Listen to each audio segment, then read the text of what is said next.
You are not righteous if your life is not connected from one source to another. I'm not talking about empty sources. I'm not talking about worldly sources.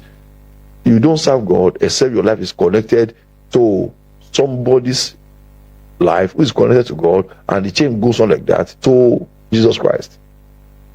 Social media day is trying to make us to feel that what makes you righteous is how you intelligently. Please, that's why the Bible makes us to see very clearly that the Jew or the Greek, by wisdom, they do for God, they cannot see him. That 1 Corinthians chapter 1, verses 18 downwards there. The Bible said that those who are educated, who are intelligent in this world, by their intelligence and their education, they do for God, they will never see him. Why? Because God does not work by human intelligence. That's carnality even. But the way of God is the way of his word, is the way of his spirit.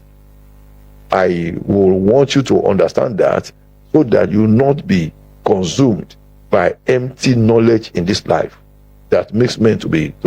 Now, when I look at some arguments on social media here and there, it is the message of the devil to make people to think with him and to make destiny to be wasted with him.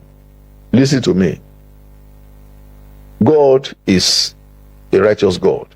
If there's anything that is not happening in your life which you want or which you prayed about, go and consider one thing you are not doing well.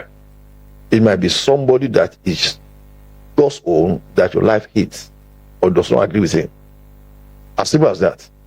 Now, if somebody is doing everything possible in the days of Abraham, but doesn't just like Abraham as a person, and God has said to Abraham, anyone that loves you, I will love you. Anyone that hates you, I will hate him. It doesn't matter how much you do. That little gap has made everything that you may do to be a waste. That little one. That is why in the world that we are, if you don't like Jesus Christ and like those that are connected to him truly and honestly, I can tell you, however glorious your life may be today, I know your end already. Because it's a rule. Your end is already under the bottom of the sea.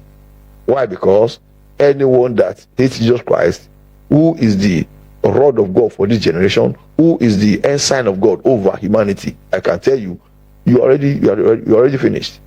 It doesn't matter the position you have, it doesn't matter the money or influence you have, everything is going to come to your shame at the end of the day. The Bible said that he rebuked for their sake, saying, touch no man, not I do my prophet who know harm. Touch them, you die, or you go down. In fact, I love what the longest statement of Jesus' mother in the Bible that is talking about Mary.